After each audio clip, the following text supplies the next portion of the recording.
Hey everybody, it's Omni Respiratory Flux, call me Flux for short, or whatever you want to call me. In the last episode of Metroid Prime, we made our way through the beginning area on the space pirate frigate, and have landed on the surface of the planet, Tallon IV. In this episode, what say you we explore around the area somewhat. Now, this area, there's really no purpose to coming here yet, but it was one of the first places I ever came when I first played the game, so I always like to come here at the beginning for some weird reason. It doesn't really get you anything that I noticed. I mean, you can scan that blast cap. It's basically a mushroom that explodes. But you can't go on in here until you get Morph Ball back, which is a common thing. It's basically, it's like you can go on, but you need this. And that's kind of how the Metroid series does in a way. You can go on from here, but you need this to do so. So next, let's head up to this pathway you can find along the wall with the waterfall. The wall with the waterfall. Wall with the waterfall. There's a door up here.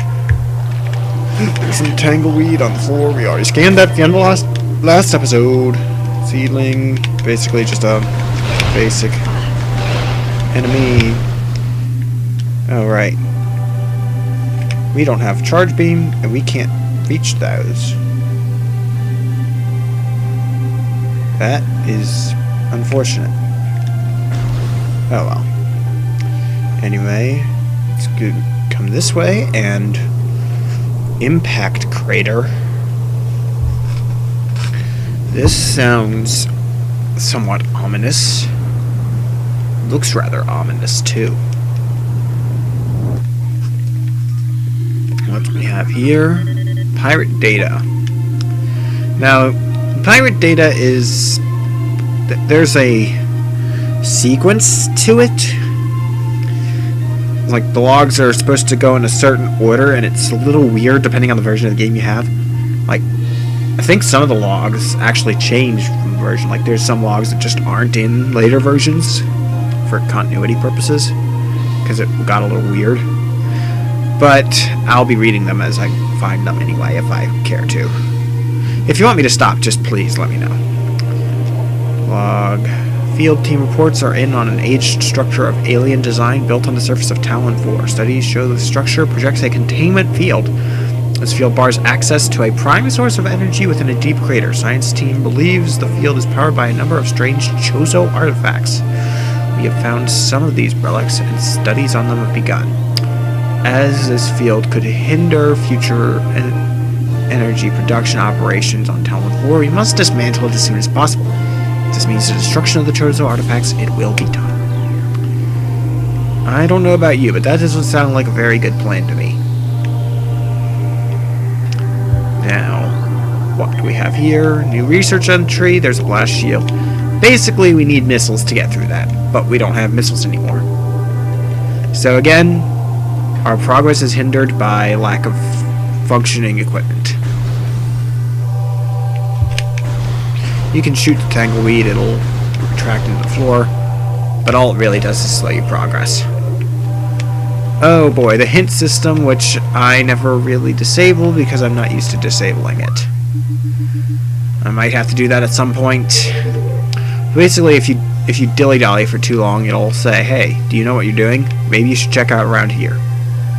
But regardless,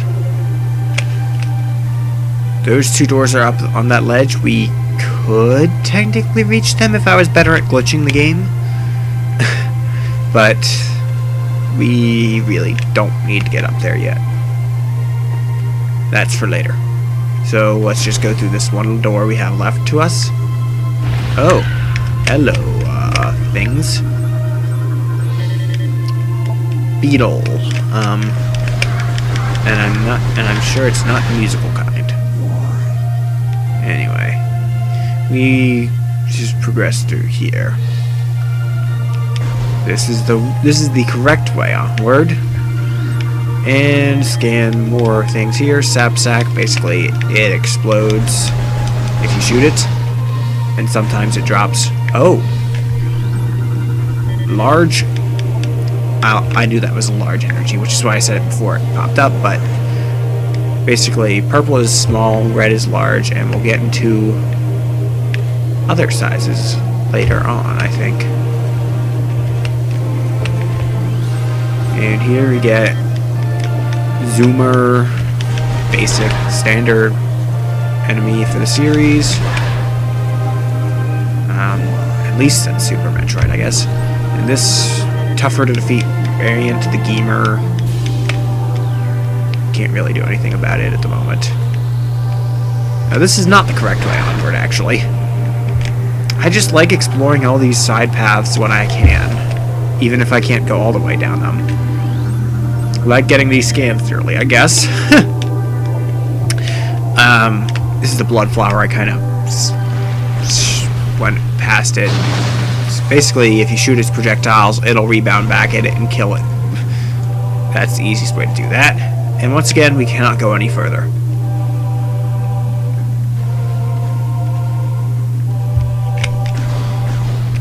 There's really not a whole lot you can do to get around the desired path in this area.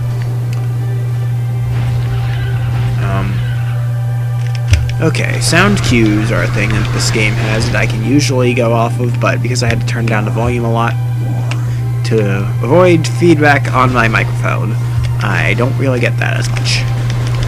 I could have my capture audio be playing, but that would be about a few seconds behind the rest of it. Anyway, here we have an elevator scan to reach the Chozo Ruins West. And elevator sequence that is actually a disk loading sequence. Yeah, that's how that works for you. It's the same with the doors, actually. In this game, the doors are actually... It's like... how fast they open depends on whether the room is loaded behind it. Okay. You're helping me, but you don't need to be helping me. Because I know where I'm supposed to go. Seismic activity detected in the Hive Totem. Seismic activity detected in the Hive Totem.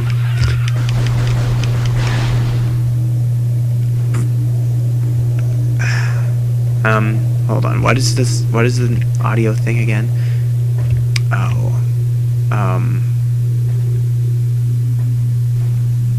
What? Hold on. I'm trying to remember what the sound... what the quote is. Oh, I'm just stalling for time trying to remember. It's like whenever you go into Lowe's or whatever, and you press the button in the aisle or whatever, and they're just like, technical is some sort of assistance needed in the wire cutting area. Do wire cutting area. Anyway, Chozo lore. At the highest point of our city lies the fountain, a wellspring of pure water that flows throughout our civilization. It is the jewel of the Chozo, the life giver, and yet its waters speak of a clouded future. As we come to understand the paths of time and space more clearly, we have begun to glimpse rough tatters of past and future, glittering behind reality like soft lights behind a curtain. We have seen the fountain in these glimpses, pouring darkness instead of water, and we cannot guess what the visions mean. Interesting. So let us go forth into the ruins.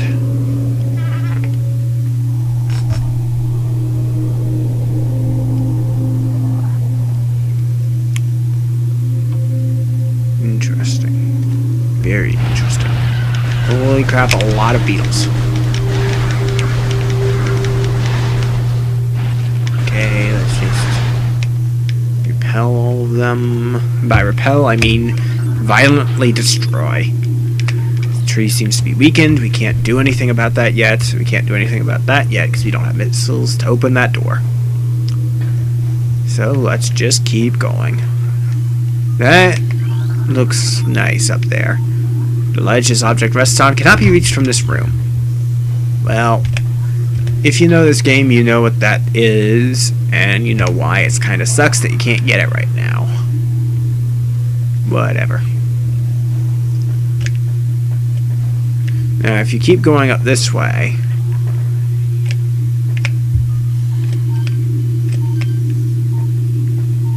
you can scan this War Wasp hive.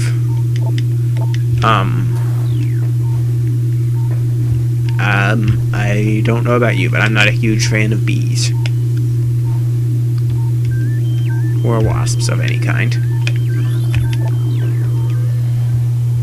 It's a good thing they don't seem to be very active right now, I guess. But if you try and come through here, oh, hello.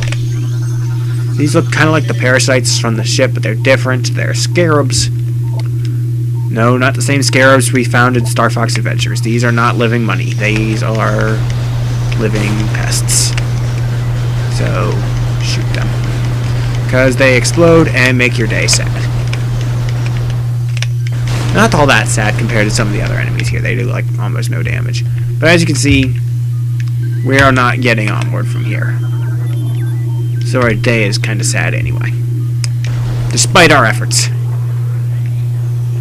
Despite all our rage, we are still just over-referenced angsty song lyrics. Anyway, with that, let's go back to the only path we have available to us yet again. We have more scarabs.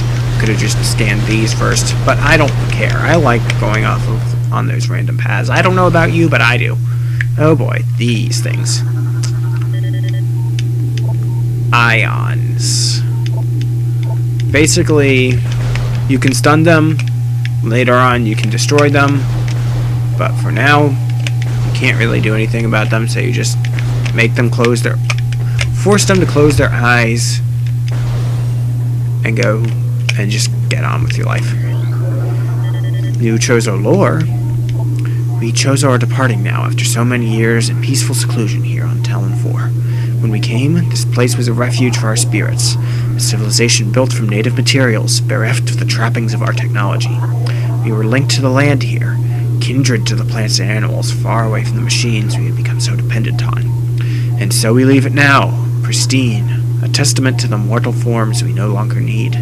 We have drawn the veils of time and space aside, and are withdrawing beyond the illusion.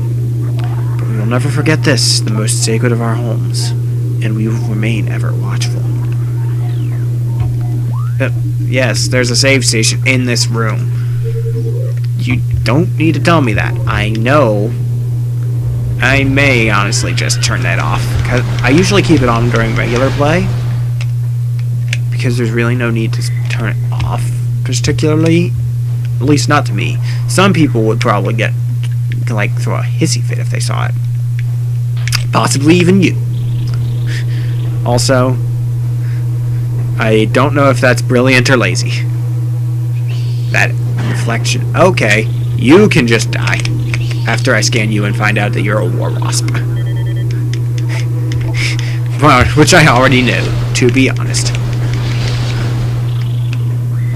Okay, where are you coming from? Yes, the hive is on the ceiling. You can't do anything about it now, unfortunately. Do we need to save? I don't think we do. I don't know. It would probably not be a terrible idea, but I don't feel like I'm going to have too much trouble this early in the game, because this is not the Wii version of the game. If this was the Wii version, I would be saving every opportunity I had, because I kind of... Well... Put it this way, the one time I've tried to play the trilogy version of this game, I died so many times early on because I feel like I don't know. It's not that the controls are bad. The controls are good. The controls are the same as they are in Metroid Prime 3, which they're pretty outstanding. But it's It's just the way some of the early fights happen. I feel it just makes it a lot harder for me with that. Anyway, yet another enemy here. I'm sorry if I'm annoying you, but I want to scan all of these things. It's just my inner completionist, I suppose. Now, these things light up the rooms. If you shoot them, the room gets darker. And that might be a hassle in some places, some ways, but here it's not all that difficult to get around anyway. Now, this room is oddly at an angle. I don't think it's supposed to be like that. What are these things? Drainage possesses traces of high-level toxins. There's toxins all around here, apparently. So yes, basically the water is poison, and touching it will hurt you. This elevated bridge looks worn, but functional. Well, functional is all we need of it. Now, what's that on the other side? There's a blast shield door we can't open. And what's that? Only reached using the elevated bridge, but what does it look like to you? Looks like a missile expansion, perhaps? But we try and get it. And yes. This is our first/second boss, depending on how you count the Parasite Queen. Now, this is a little weird. You have to scan this to scan that thing. Not sure what exactly happened right there. But, because it got a little weird. And then these war wasps are different ones that you can only scan during this fight, so it might be a little... If you want to go for 100% scans, you have to take some time to take care of them here.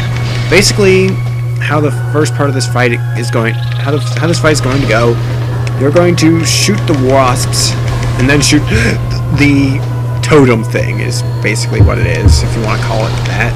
The thing in the middle. Well, not even the middle, you're in the middle. But shoot the wasps, and they're small targets moving around fairly fast. So that's why this fight is so much harder to me on the Wii version of the game, because you can't lock on as effectively in that version. And in Prime 3, it's not really all that necessary to be completely locked on, in my opinion, because the game is not meant for you to need it. However, this game, it makes things a lot easier to be able to actually lock on to things like these wasps.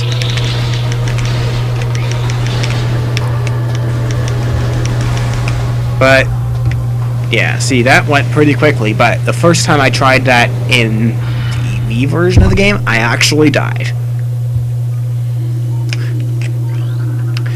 But for that, we seem to have gotten a functioning missile launcher.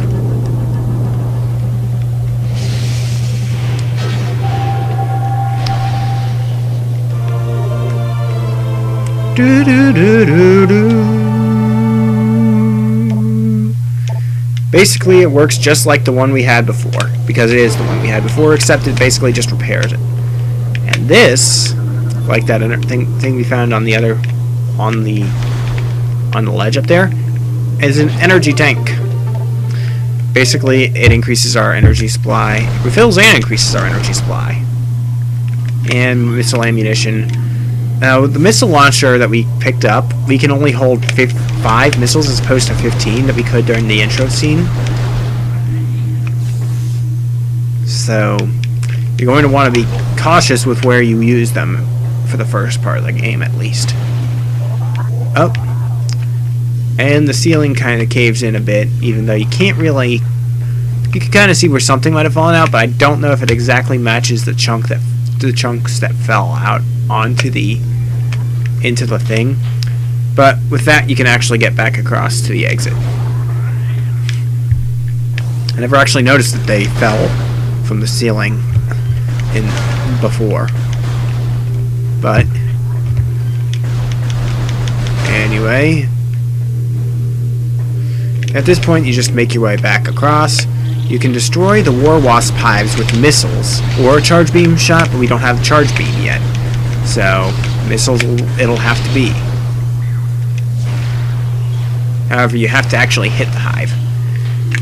And if you scan the hive after you destroy it, it doesn't get you a logbook scan, but it does count as a separate scan. It just doesn't go into your logbook. So that's kind of sad. Because it doesn't... It's a separate scan, but it doesn't really, like, get you anything. Anyway, try to pick that up. Now we can open this door. See, at this point, missiles are more for utility purposes than actually combat purposes. Actually, I honestly just use missiles more for utility than combat anyway. Other than some ways, but... I don't know, it depends on what I'm fighting. But... Anyway, here we download the map, which is just like before. Except there's a lot more in this area. We'll be here for quite a while, trust me. But anyway, with that, we really don't have anything else to do here. We could go back and explore some more places on the overworld, now that we have missiles. But one other thing we could do instead, first here, because we have to keep going back this way anyway, to get back to where the main exit was. I really don't care about. Oh yeah, by the way, you notice here blocks that you can do things about or can't do things about. You can't really do anything about those yet. So you can't get that missile expansion yet either. Just shoot the ions to make sure they don't have their eye on you. Pointing out a lame pun with an even lamer pun. That's how I do. I like really bad puns, if you haven't figured that out already from watching or not watching my last LP. And if you haven't watched it, well, you can if you want to.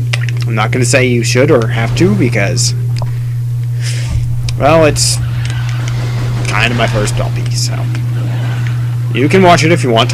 I won't stop you, but anyway, I'm done with that tangent because it probably is not helping me in any way, shape, or form. So let's just kill some more beetles.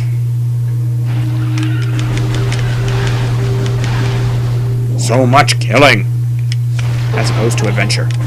Anyway, blast open that door. We could go for some missiles, actually, right now. Why are you giving me health? We have full health. We don't have full missiles. Okay, now we don't have full health either. Now we definitely don't have full health. Oh well. You get out of my way. Okay.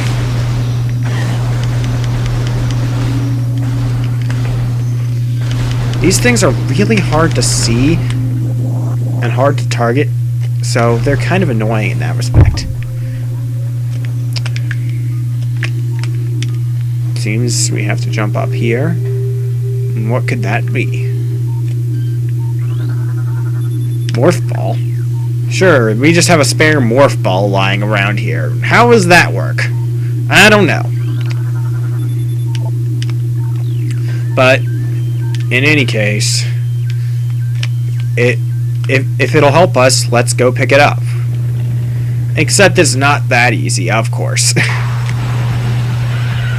We have to kill some more beetles. That's basically just how this early section of the game goes, is you just go somewhere, you kill beetles, you go somewhere, you kill war wasps, you go somewhere, you kill more beetles. That's a lot of beetles. Beetle, beetle, beetle, beetle, beetle, beetle, beetle.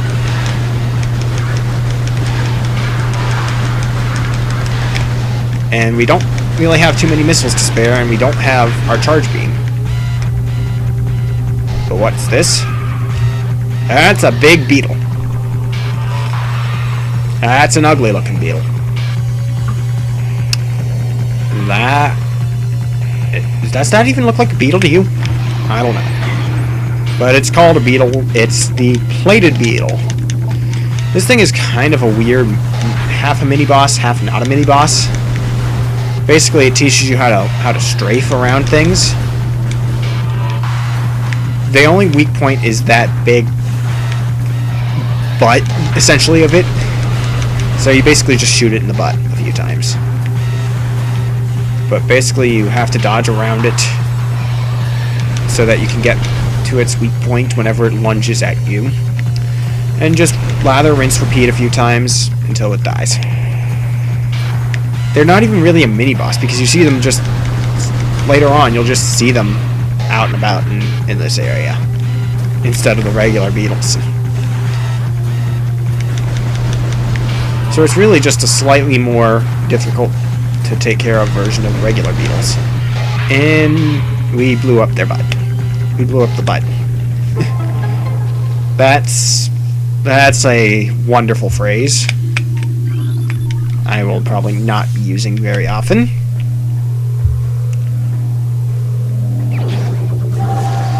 But with that, we can once again go into Morph Ball mode. How? I have no idea. No one has any idea. But also, we can't do anything about that part of the wall, but that should be important later. Now we can get out through this little hole you noticed earlier. And return to the main part of the ruins. So, I think that will be it for this episode. I'll kill some more beetles as I do my outro. Respawn, vibrate, feedback, and resonate in the comments below. Tell me what you think. Tell me how you think this has been going so far. In the next episode, we'll return to the overworld for a bit of further explorations that are not entirely necessary, but that I feel like doing. And then we might come back here and check out what's up there through that place that we couldn't go through earlier. Hey, you. I want to shoot you. Yeah. See you all next time.